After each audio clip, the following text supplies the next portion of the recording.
Nah, sekarang silakan wakil ketua kelas untuk mempersiapkan kelasnya. Istaiz, Waalaikumsalam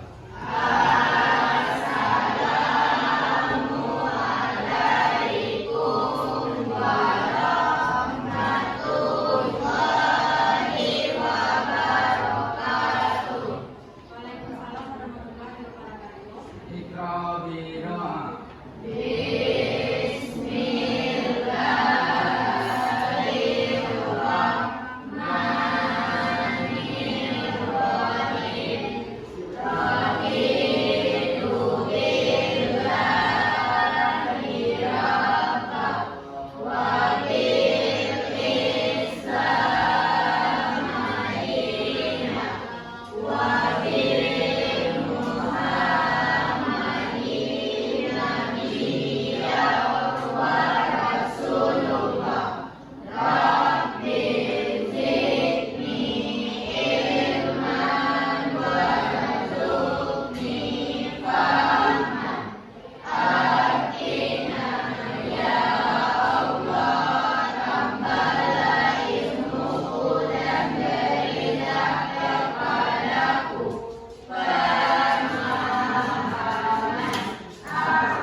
pada virus.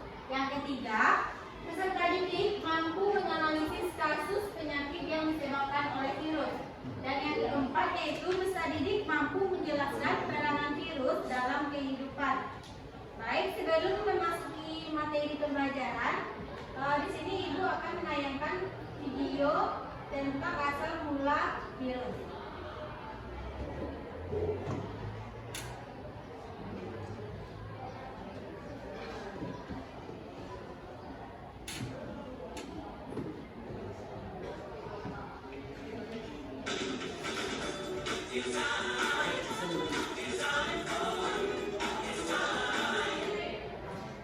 Kasus diakui resmi, tapi diduga jumlahnya jauh lebih banyak. Kembali simak yang mana? Sejumlah pasien dengan penyakit tak dikenal berdatangan ke Rumah Sakit Pusat Wuhan awal Desember 2019. Dr. Li Wenliang, dokter di rumah sakit, kemudian menyebarkan berita lewat sosial media bahwa para pasien menunjukkan gejala radang paru-paru akibat virus. Pejabat kesehatan Cina mulai menyelidiki pecahnya wabah. Sejumlah pasien pertama punya akses ke pasar ikan buangan yang juga menjual binatang liar. Tanggal 1 Januari, pasar ditutup. Mengawali tahun 2020, pejabat kesehatan Cina mengumumkan penyebabnya, sebuah virus corona jenis baru. Seorang pasien berusia 61 tahun jadi korban meninggal pertama. Jumlah yang terinfeksi meningkat drastis. Tak lama kemudian, Thailand mengkonfirmasi pasien corona pertama di luar Cina. Jepang melaporkan kasus perdana berikutnya. Tidak ada di antara pasien ini yang pernah datang ke pasar di Wuhan. Kemungkinan besar penularannya dari orang ke orang. Di Cina, virus meluas ke berbagai kota. Warga mulai memakai masker. 200 kasus diakui resmi, tapi diduga jumlahnya jauh lebih banyak.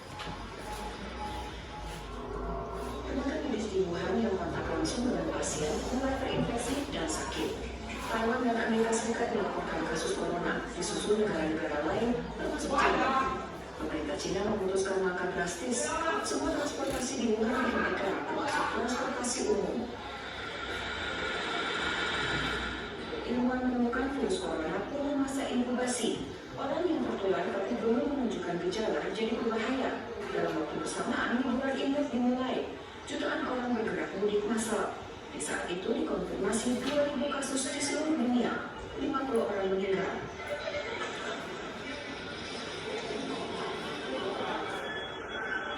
WHO menyatakan wabah sebagai situasi darurat kesehatan global dan menyerukan tindakan terkoordinir internasional.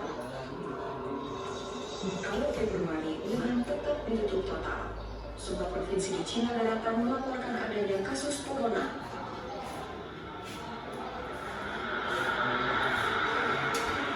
Li Wenliang, dokter dan whistleblower virus corona juga meninggal, satu dari banyak korban lain. Hanya dalam waktu 2 bulan, virus menyebar makin cepat di luar Cina. Yang paling parah Korea Selatan, Iran, dan Italia. Semakin banyak negara melaporkan kasus corona. Kapan pandemi mereda, tidak ada yang tahu pasti. Baik, dari video yang ditayangkan tadi, siapa yang tahu virus itu berasal dari kota mana? Hah? Di kota Cina. Kota Cina terkecilnya di mana? Apa? Nah, jadi sekarang Ibu minta kepada anak-anak Ibu untuk membagi kelompok menjadi 3 kelompok. Digabungnya laki-laki dan perempuan. Silakan duduk per kelompok. Baik, sekarang kalian sudah duduk per kelompok. Di sini Ibu ada yang KPD. Ibu, tolong dikerjakan per kelompok. Ya, Om.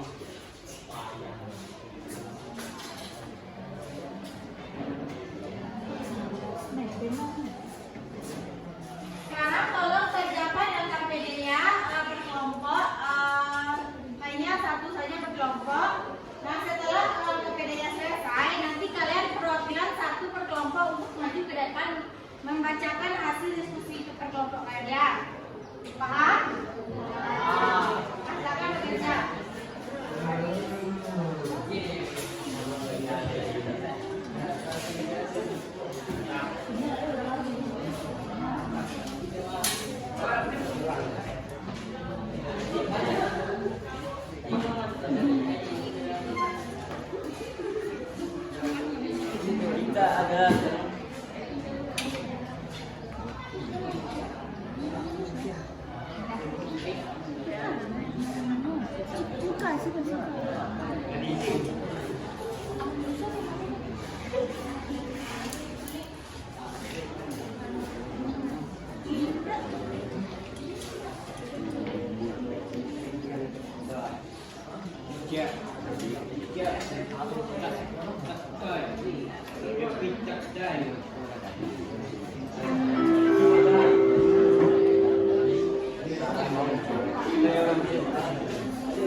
Ada yang pura-pura menulis apa?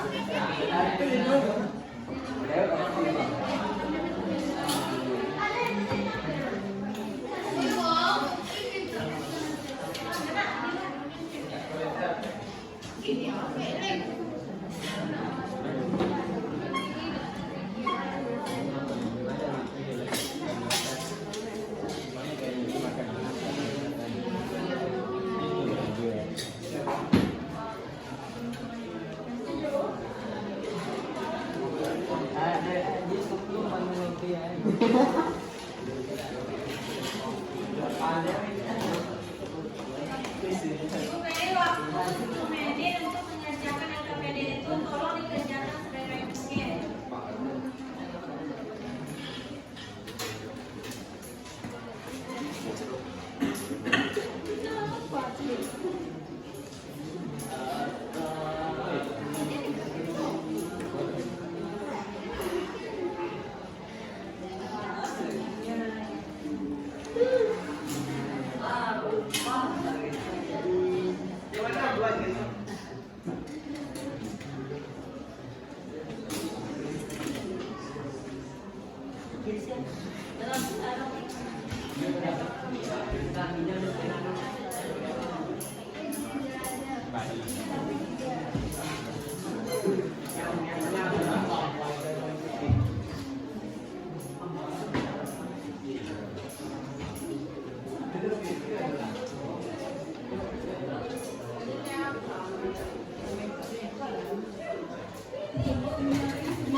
dari virus.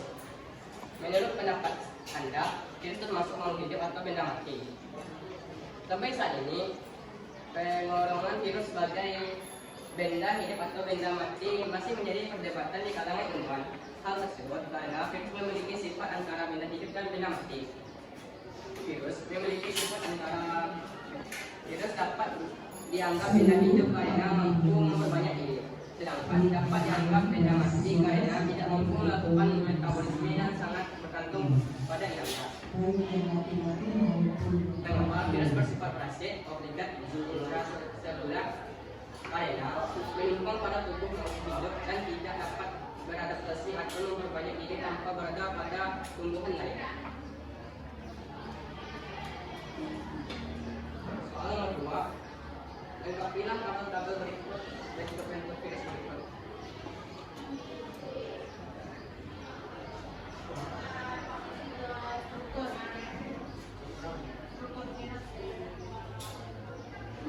Struktur virus dan fungsinya atau vaksin sebagai pelindung asam nuklear dan enzim sebagai reseptor virus hasil protein enzim yang berguna untuk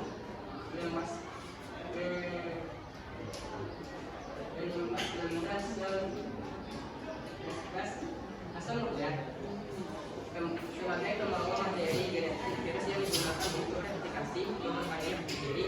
Virus hanya memiliki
Kemana? Iya, tahu. Dari PKN ibu dari Lola Kapiji ya. Assalamualaikum warahmatullahi wabarakatuh. Ya, dari PKN ya. Dekat teman dekat jalan itu. Ya, yang pertama pelajaran cepat lah, data. Menurut pendapat Anda, virus termasuk makhluk hidup atau mati? Sampai saat ini, pengolongan virus sebagai benda hidup atau mati masih menjadi perdebatan di kalangan ilmuwan. Hal tersebut karena virus memiliki sifat antara benda hidup dan benda mati. Virus dapat dianggap benda hidup karena mampu memperbanyak diri,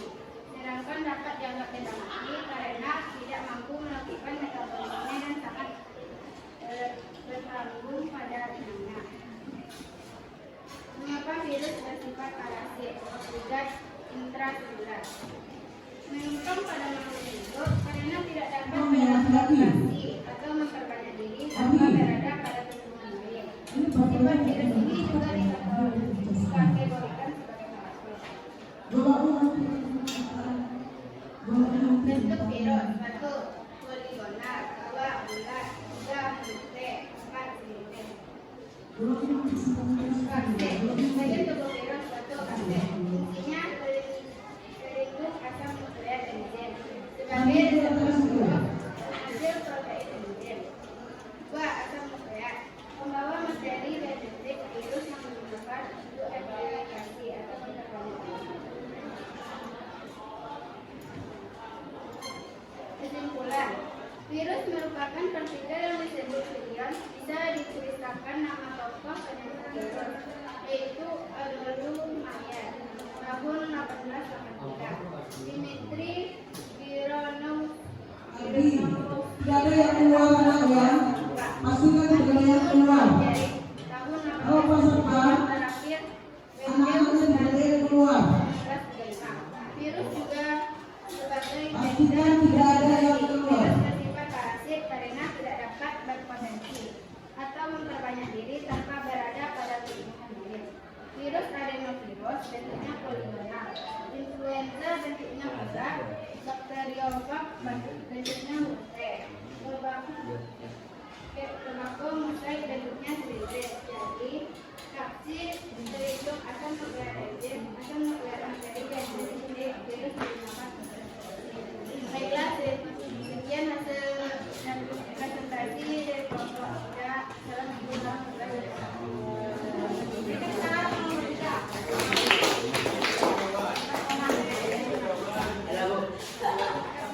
Baik, itulah hasil diskusi dari kelompok anak-anak semuanya. Sekarang Ibu akan memperkuat materi tentang virus terlebih dahulu, yaitu di sini Ibu akan menjelaskan sedikit tentang virus.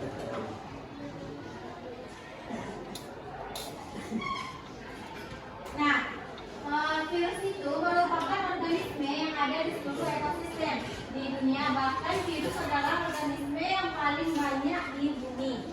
Nah, organisme ini bersifat parasit sehingga dapat diidentifikasi makhluk hidup dan hidup di dalam tubuh mereka, seperti hidup di dalam tubuh, salah satunya hidup di dalam tubuh manusia. Mulai dari manusia, hewan, tumbuhan, jamur, bahkan bakteri. Nah, virus ini bersifat parasit alias menumpang pada tubuh makhluk hidup karena tidak dapat bereplikasi atau memperbanyak diri tanpa berada di organisme lain. Sifat virus ini dikategorikan sebagai sifat parasit obligat. Nah, selanjutnya kita akan membahas tentang sejarah virus. Nah, virus itu pertama kali ditemukan oleh Adolf Mayer. Nah, sejarah penemuan virus diawali munculnya penyakit bintik-bintik kuning pada daun tembakau yang disebut dengan penyakit mozaik.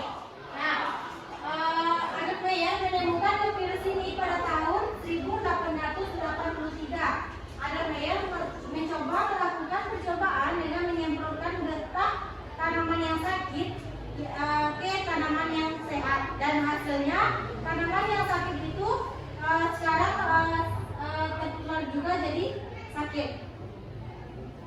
Nah, selanjutnya yaitu Dimitri Ivanovsky, yaitu dia menemukan penyakit virus itu pada tahun 1892. Dia melakukan percobaan yang menyerupai dengan Adolf Mayer tadi, yaitu menyaring getah tembakau yang sakit, namun Dimitri menggunakan saringan khusus untuk bakteri.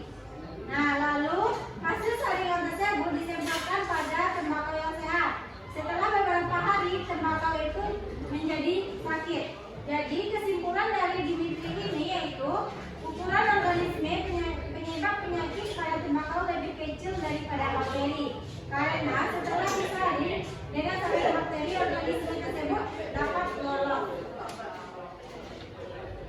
Nah, selanjutnya ada Martinus. Nah, Martinus ini menemukan virus pada tahun 1897. Dia melakukan percobaan dengan mengoleskan getah daun tembakau yang sakit hasil saringan keramik dari satu tembakau ke tembakau yang lain secara berjenjang. Namun hasilnya tetap sama dan tembakau sehat akan menjadi sakit juga. Nah, ia juga mencoba menonaktifkan organisme tersebut dengan menggunakan alkohol. Tetapi hasilnya alkohol tidak dapat menonaktifkan organisme tersebut.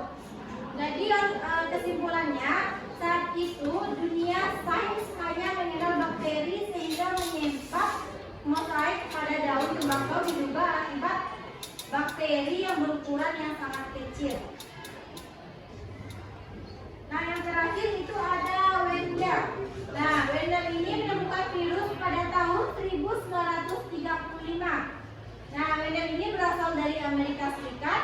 Dia berhasil mengisolasi dan mengkristalkan virus mosaik tembakau. Nah, ia mengatakan bahwa virus berbeda dengan bakteri. Nah, virus itu bukan sel karena dapat dikristalkan. Namun, saat virus dikristalkan, diinjeksikan ke dalam tembakau yang sehat, virus akan aktif. Jadi, kesimpulan dari Wendell ini, virus yang menyerang tembakau diberi nama virus mosaik tembakau, yaitu tembakau mosaik virus atau disingkat dengan TFV.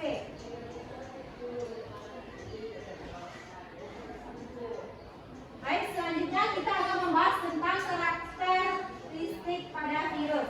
Nah, virus itu memiliki dua sifat. Yang pertama ada sifat hidup dan yang kedua ada sifat mati. Nah, pada sifat hidup ini dapat memperbanyak diri atau reproduksi di dalam tubuh makhluk hidup.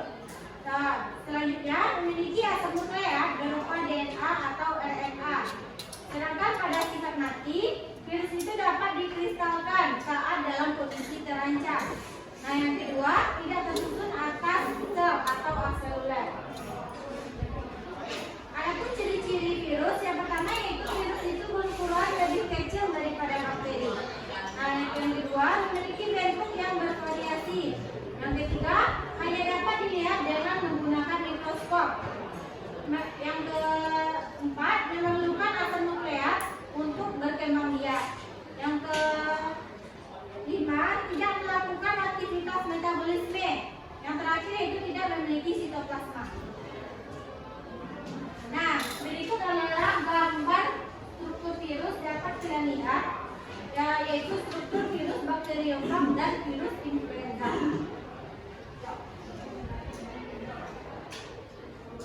Nah, untuk struktur virus yang pertama kita akan membahas satu persatu, yaitu asam nukleat. Nah, asam nukleat ini membawa materi genetik virus yang digunakan untuk replikasi atau untuk memperbanyak diri. Virus hanya memiliki satu asam nukleat, DNA atau RNA, tidak keduanya. Jadi salah satu antara DNA dan RNA. Nah, selanjutnya ada kapsid. Kapsid atau selubung protein di sekitar asam nukleat yang tersusun atas topsomer. Nah, fungsi kapsid itu untuk melindungi asam nukleat dari enzim. Yang kedua yaitu ada sampul. Sampul itu adalah lapisan tambahan nukleokapsid yang melindungi dan membantu virus memasuki fosfat. Yang selanjutnya itu selubung ekor. Selubung ekor itu membungkus ekor yang terdiri dari cincin sejumlah dari 12 atau 24. Yang terakhir yaitu papan dasar. Papan dasar itu tempat jarum penutup berupa perpanjangan selubung ekor yang digunakan saat absorpsi. Nah, berikut adalah bentuk-bentuk pada virus. Bentuk virus itu ada seperti bulat, bata, oval, silindris, kubus, tidak beraturan, dan ada seperti berbentuk huruf T.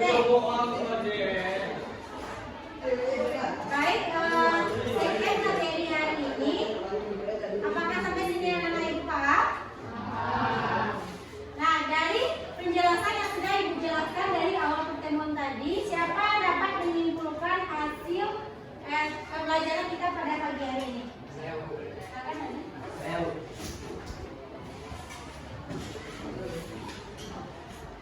Saya akan mengambil kesimpulan dari apa yang diterangkan.